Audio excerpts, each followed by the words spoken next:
Welcome back. I am going to show you how to recruit for the multiple style defense in College Football 26.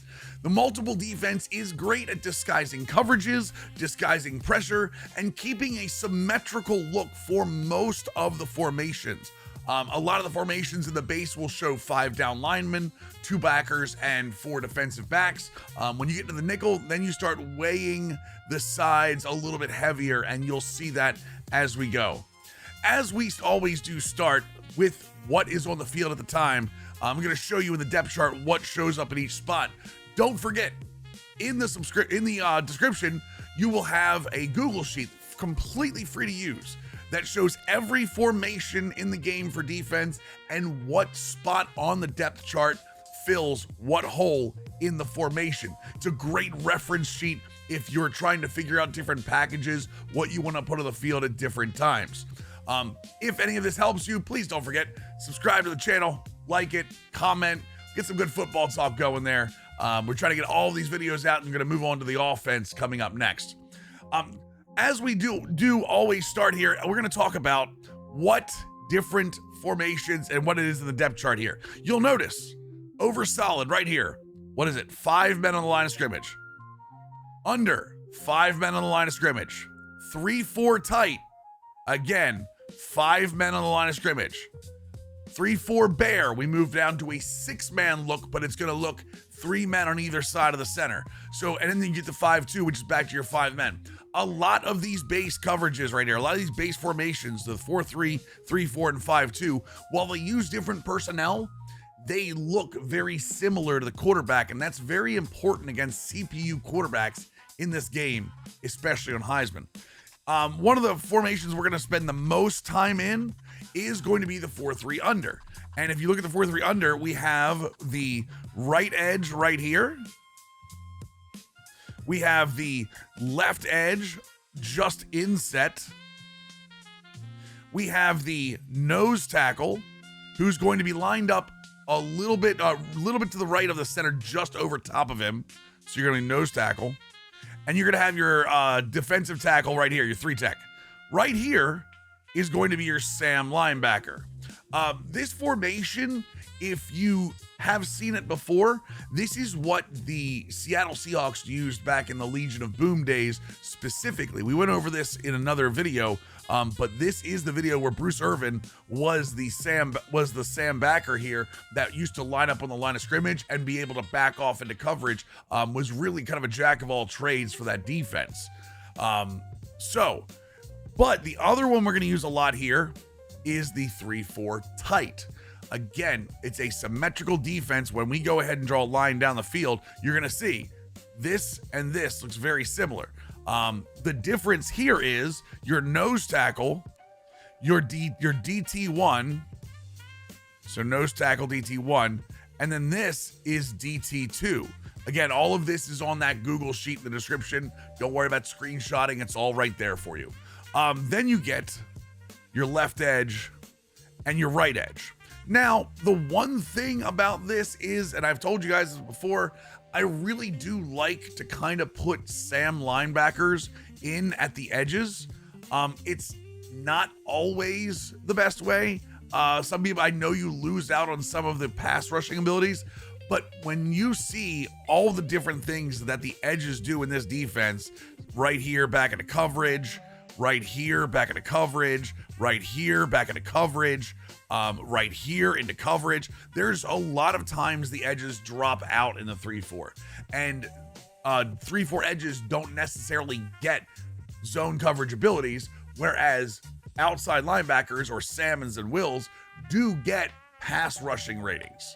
So you're going to get either a linebacker to get power move or finesse move, those type of things. So the linebackers tend to be a little bit more hybrid and a little bit better at running on these edge spots. You can leave edges there, or you can even convert linebackers down to there. Just remember 2 things in that. If you convert a Sam or a Will down to an edge, you are going to be adding skill caps to how good they can get. They are not considered in the same position group. So if you do convert them, make sure they have your zone coverage and your play rec before you move them down. okay? And then move them down, because you are going to be limiting how good they can be. Or you can just sub them in the depth chart there. That also works without a problem. The other two formations I really like in this is the nickel load. I've talked about the nickel load in a couple of videos. I do love that it's pretty much one pass rusher on this side and then over here. So you're gonna be looking at the, this is your rush right end over here, who's kind of like the superstar pass rush, the rush left end on this side, and then you have rush defensive tackle 1 and rush defensive tackle 2. Okay? That's how that's the nickel package. All the nickel packages line up like this. I really like the nickel load here. Some of you who like the 3-man front will like this 3-3 stack, where it is essentially nose tackle, DT1, then the rush defensive tackle here with your 3 sub linebackers all lined up here. I'm not a big fan of that. I like the idea that's behind it. Obviously, this was a West Virginia thing back in the Rich Rod days, the first Rich Rod days. But for me, this isn't enough beef up front the way I run my defenses. The other one that I really like, and this is a unique defense, is I don't talk much about dime in these videos. I really love the dime load weak, and it's because, again, we are causing chaos on the defensive line for the offensive line. What we're doing is consistently making sure that there has to be choices made by the offensive line and who they're going to block. You're going to have your sub linebacker 1's right here, your sub linebacker 2 is right here, your rush right edge is over here, your rush defensive tackle is here, and your rush left end is here. The cool thing about this is when you look at the plays, there are a lot of times in like double mug. For those of you that run some double mug, both linebackers drop out into coverage. Like one of the linebackers drops out into coverage. Like you see this pretty often, in that one of the two or both drops back. And when they don't, you normally have a weird 4-man coming in at strange angles. Plus, when you add stunts to this, it causes some issues. And then you have pressure coming from one of the 2 slot cornerbacks, which in this technically is a strong safety 1 and a slot cornerback. This would be strong safety 1 in the load weak, and then strong safety 2 up here would be up here, and then this is a slot cornerback in this formation. I really like the idea that you can get pressure in different ways with the sub linebackers being on the line of scrimmage. So again, so we're going to talk about archetypes. Let's get into archetypes. The first thing we want to talk about is not that one. Let's try that again. Let's clear that out. Those are the wrong archetypes. Let's get the right archetypes. There we go. Okay. So when it comes to defensive tackle and nose tackle, we're going to go pure power.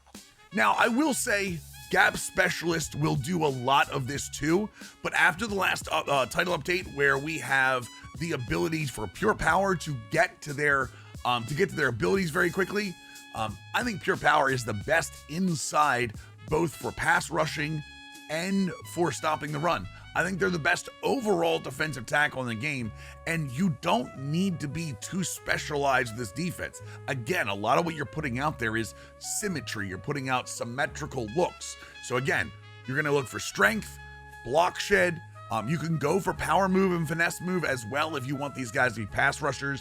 Just remember, you want your guys with your power move and your finesse move in your rushing defensive tackle spots, and your strength and block shed in your base slots, including your nose tackle. They do use nose tackle quite frequently in a lot of these, as you saw in a lot of these depth chart positions.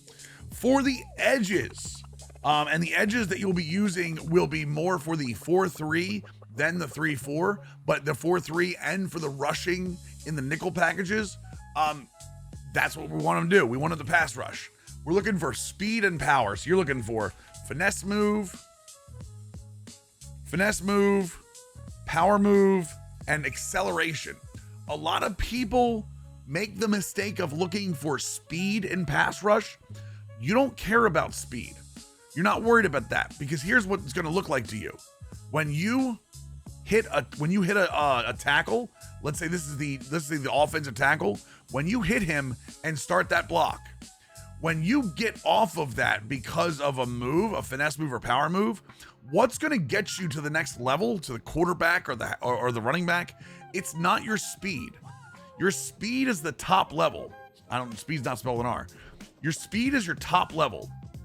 That's not what you want. That's the fastest you can go. You want to get to whatever your fastest ability is with acceleration. Agility helps a little bit here too, because if you have to turn as you're going, agility and change of direction both help there. These are two ratings you want pretty much all over the field for movement. If you've ever had a problem with a guy going for a tackle and you see him go, turn, and slow down, that's agility and change direction. If you have a low one, it's very hard for you to change directions. So that's for the edges. For the Sam, you've seen me do this before. I'm going to do it again. I want a thumper. I want thumper for Sam. Very often when we talk about these formations is when I tell you guys to put Sam's down in the edges spot. This is going to be a Sam, and I find that thumpers work better on the line than any other archetype. They tend to be heavier, they tend to be stronger, they tend to hit harder. All three of those things we want, and doesn't lose too much in coverage to the lurker abilities. So you definitely want big hefty Sam guys that can be there. And again, if you do that, you can move them around in the depth chart depending on where you want to put them.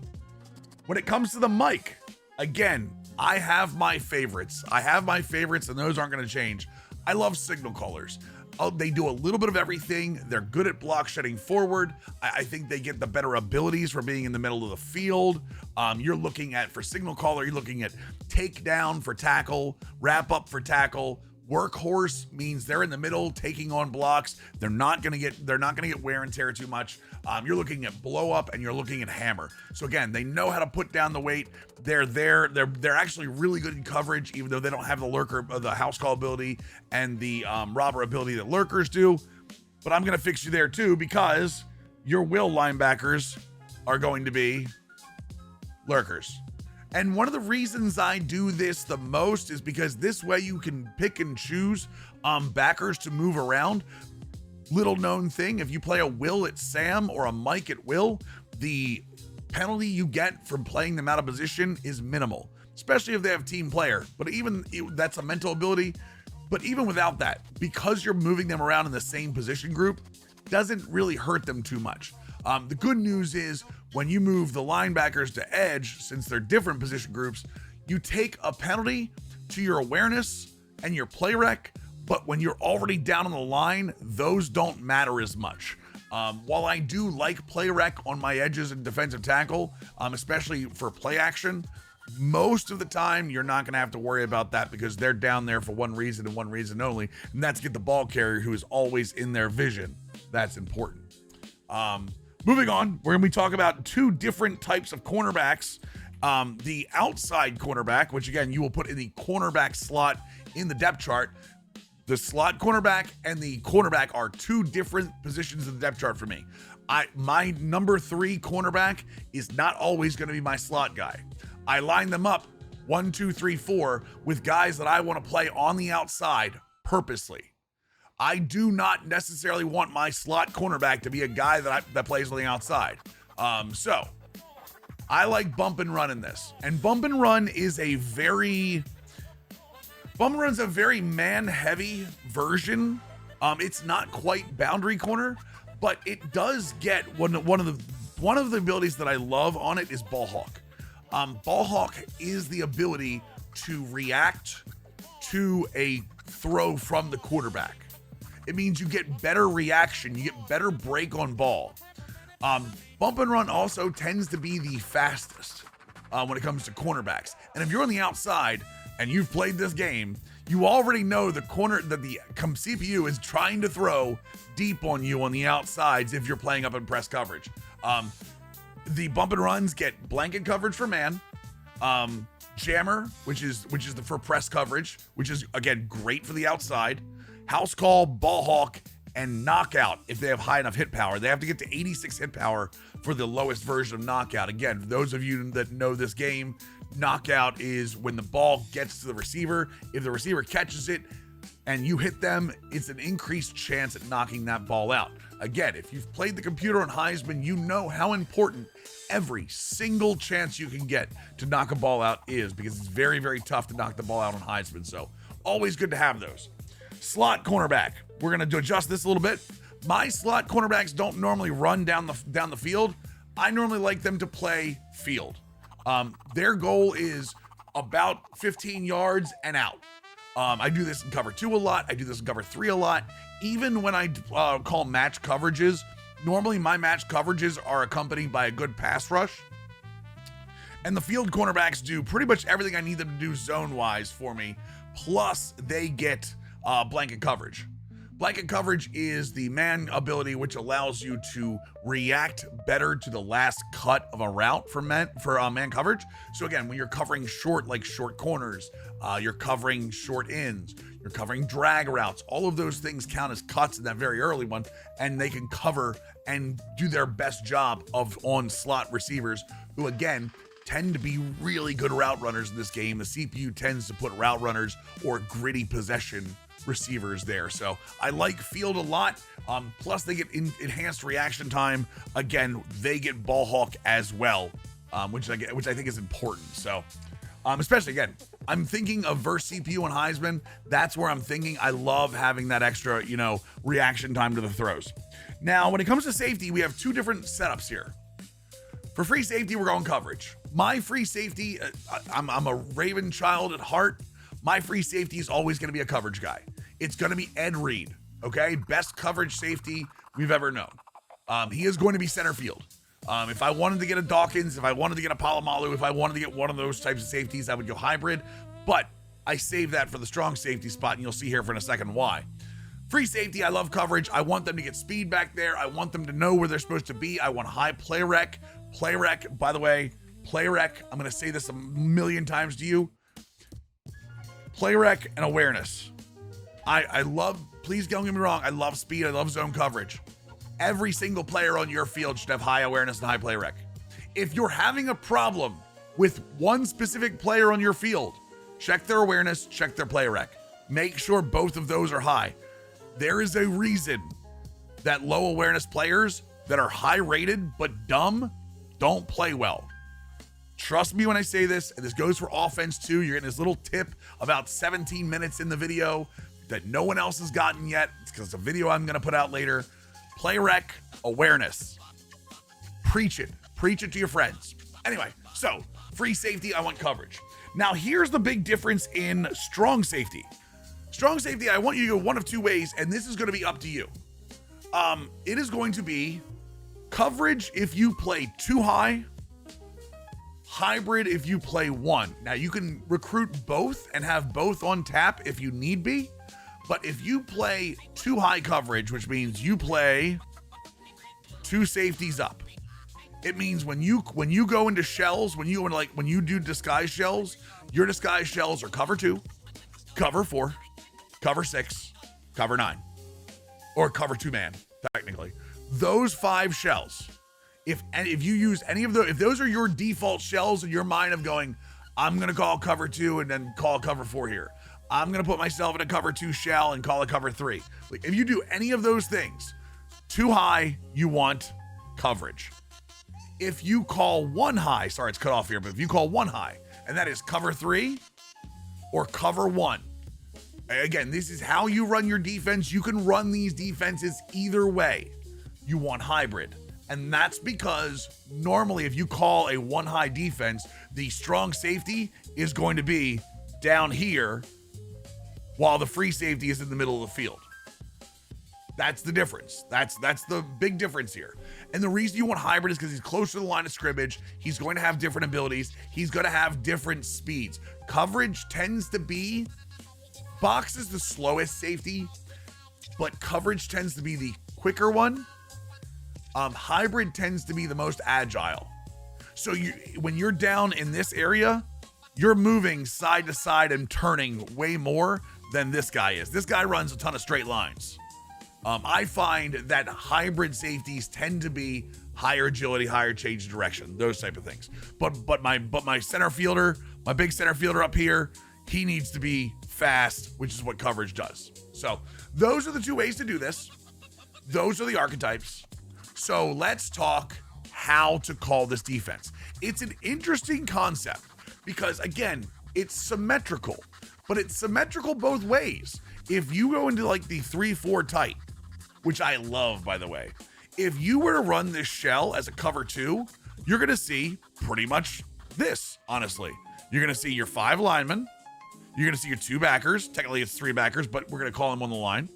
Both of these guys, even in cover 3, they're going to be even on the sides, and both these guys are going to be even over the top. If you call a cover 3 shell, you'll notice tight only has 2 shells, cover 2, cover 3. If you call a cover 3 shell, I'm pretty sure it'll look like this. So you're going to have your 5 guys down here. The strong safety is going to move into the box. So it's a little not symmetrical, but what's going to happen is you're going to notice these 2 linebackers shift over. So it is going to give that symmetry back a little bit. But again, same distance in the back, same distance up here. What's really cool about this is if you run, and I prefer to run cover 1, cover 3. Just my personal preference. I like having the extra safety in the box because I find versus the computer, if you can take away the first 5 yards, that's when you start getting more sacks. That's when you start getting lower completion percentages. Yes, I know they're high. I promise you they're working on it. But for me personally, this is where I find the best way to stop the pass. I'm not even worried about the extra guy in the box for the run. This is me stopping the pass. High CPU completion percentage is because they throw between the 5 and the 10-yard mark. Almost, if you give them an open throw, they'll do it. That using the 1 high, the cover 3 shell in any of these, again, the bear automatically has a cover 3 shell already. Even in the 4-3, when you go to the 4-3 under, which I like so much, the cover 3 shell is what I really like here. Even though you're gonna have a lot of cover 4 match in this, the cover 2 invert, hard flat, the cover 2 invert, all of these are 1 high defenses. So those are all really awesome for that. And then you can mix in the cover 4. Then you can mix in, if you want to create a cover 2, Tampa 2 out of that with other things, other hot routes and stuff. Same thing here. You'll notice it has cover 3, cover 0. There's a reason for that because all of these looks have 5 men down. They're all shifted. And if you go cover 3, it's going to bring the safety down here. It's going to give you a 3-man look with a 5-man here, 8-man box, 2 guys up here, and the free safety up here. All right? Looks like kind of like a clown face. You're going to make the CPU QB look like a clown when I'm done with you. All right? So all of these base coverages, I love to run cover 3 shell. Even the over, the 3-3 stack, load, all of this. I love the cover 3 shells. The load, you can't. You have to go cover 2 with this. This is your 2 high. This is your 1-2 high. Because even in the single mug, see these defenses that don't have the cover 3s on there? I'm looking, by the way, if you aren't seeing, right down here. Look right down here for the shells. Use your right stick up and down to do shells. So see how you get your cover 3 here? And the 3 in the over? These are the only ones you can't run cover 3 out of. Okay? You have to run them just as they are. But if you leave the shell off on these, they will automatically set up in the cover 3 for you. So when you're running 1 high or 3 high. As it goes to play calling this, double check the load weak real quick. Yeah, load weak, you just got to go with what you have. There's no shell in load weak because of how the front looks. How I like to run this. So I like to run a ton, by no surprise, of cover 3 and cover 1. I like to start out the game in cover 1. Okay? I will come out in 4-3 under, cover 1 hole. Or 4-3 under, cover 1. I don't like to press right off the bat, unless I'm going against a much worse team than myself, because the cover 1 opens up. Now you're getting to that same shell where you're going cover 2 hard flat, cover 2 invert. Now you look like the will go flat. All of these will look similar if you're in that cover 3 shell and you start off in a cover 1. Always remember that. That's what we're trying to do here. We're trying to make everything look the same. So, again, I don't like cover 1 hole press. I like cover 1 hole. I do like Cover one robber, manually unpress your guys by shading up. Push Y or triangle and push up on the right stick. What that's going to do is, even though the DB is lined up right on the wide receiver in what looks like a press, he will back off the line of scrimmage immediately. He will not press on this. One thing you do have to remember in the cover one is that you are responsible for the inside. That's right. These guys are going to line up with outside leverage to the wide receiver and try to force guys to the inside. So if you're going to take this, if you're going to take the robber zone, or you're going to take the hole zone, if you're going to take user control of them, remember, you are responsible for those in-breaking routes as being either the guy that's going to hit them or the guy that's going to intercept it because of that. Always take away what is the easiest route for you. You see stick on the field, this little thing right here that the computer loves to run. Computer loves to run. We'll talk about this. Actually, we'll talk about that in a second. Let's move on. We'll talk about what the computer likes to run in third down, and I'll give you one more tip in about a couple minutes here.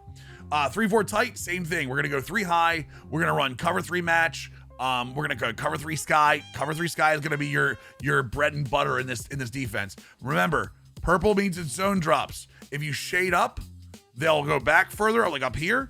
If you shade down, they will become hard flats. Love hard flats here, especially early or at like 3rd and 3. Love hard flats in 3rd and 3. So if you're on 1st and 10, I like hard flats.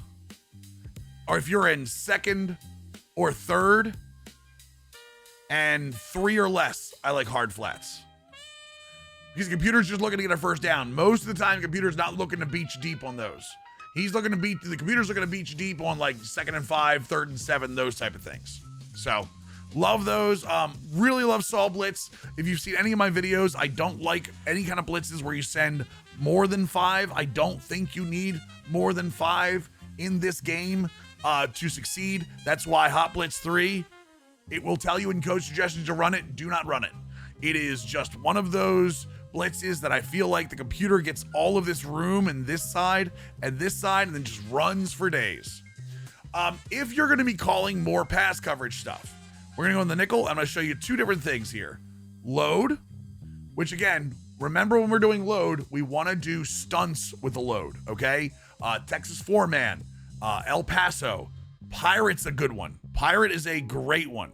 Let's see, scroll down here, right pirate 3-man, because what that's going to do is it's going to take the 3 guys that are on the load side and it's going to stunt them. And it's going to stunt the end into the middle on them. So, you're going to go, let's see here, El Paso 4-man if you want to take the nose tackles to the outside. Texas 4-man if you want to take the ends to the inside. What I will say is, if you have a problem with the computer scrambling up the middle, Texas 4-man or any of the Texas ones where it brings the end inside is a great way to force that computer not to do that. If you have a problem with the computer scrambling outside, El Paso is the way to fix that. Because what you're doing essentially is, with this El Paso here, you are opening up the inside to bring 2 guys like this, and it's almost like a double contain. Whereas if you are doing the Texas, you are opening up the outside gaps on this side to stuff the inside. So Texas inside, El Paso outside. Pirate, you can see here, it takes the ends and the defensive tackle lets the nose tackle go around, or lets the nose tackle go in front of them.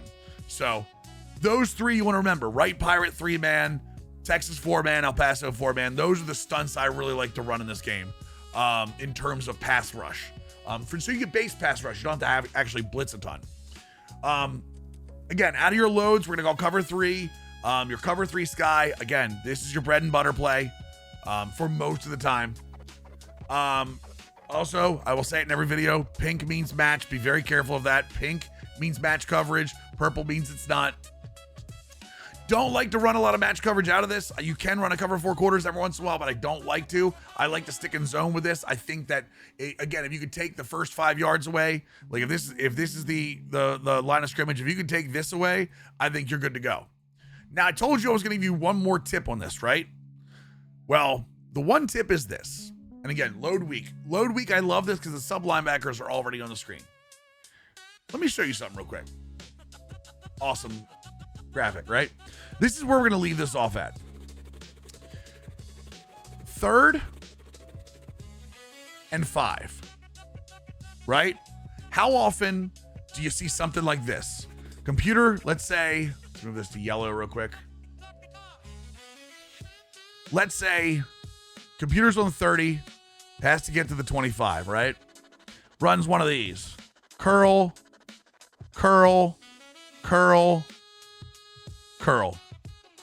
And your linebackers, no matter what you're doing, your linebackers sit like, maybe you're in cover 2, but they sit like here and here and here. And your DBs are just behind those curls. And they give up these all the time. Believe me, I know. The pain is real. I want you to remember a very specific mechanic. Y or triangle, PlayStation, Xbox, and I think it's LB. I don't know which one it is, but it's LB or L1. I don't know what it is on PlayStation. I think it's L1. All right? What that does is it will take your hook zones. It'll take any zone that is not a deep blue. So like, let's say you're you're calling a cover 2. This cover 2 and this cover 2 will still be there, okay? What it's gonna do is it's gonna take those hook zones and those outside squats, right? So the outside squat here, this, and then it's gonna take your mid read, which is normally here, and your 2 hook curls, right? And again, I'm gonna say it again, this is the line of scrimmage down here. We all know that the first step they do is take back. They're supposed to, their responsibility is carry. Shade down doesn't do this. Only play the sticks. Play the sticks. It takes all of these, it takes all 5 of these and brings them down to the sticks. Every single one of them.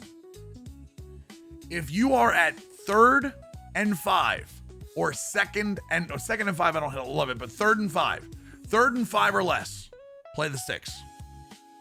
This includes as if you're in cover 3, because if you're in cover 3, what's going to end up happening is you're going to have the extra cover guy up here, and then it's going to do your curl flats, which would be technically, see if I can get that pink in there.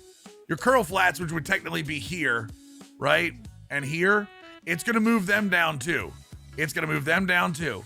The only ones it doesn't affect are these. Does not affect deep blues.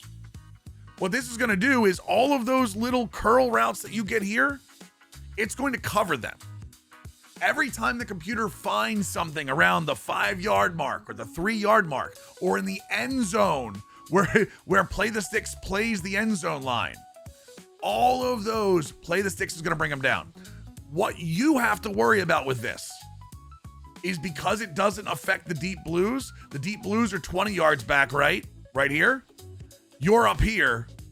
It means that this area becomes much more open. You want to user, if you're in cover 2, you want to user the mid read and watch the deep middle, or you can put them in a deep middle, which is select the player, push A and then up on the left stick. Or you want to control one of these 2 hook curls in cover 3 and make sure you're watching just behind here, because you are giving up everything. In cover 2, if you do this, you're giving up the middle of the field, period. You're giving up the deep middle. If you do this in cover 3, you're giving up this area right here. Sorry, it's a lot of lines in here, but you're giving up all of this, okay? Just remember, there is that weakness, but that's going to fix your problem against CPU Heisman on 3rd down. This is something I ran into the other day and finally made it a talking point on stream. So hopefully this helps you out. The multiple defense is a great defense for flexibility and disguise. Go watch all the other videos in the playlist. We'll start on offenses, and I got a couple of Madden things for you guys too. It's American Football Channel, you know what I mean? We do a little bit of everything. Until next time, look good, be good, do good things, and I will see all of you glorious creatures a little bit later.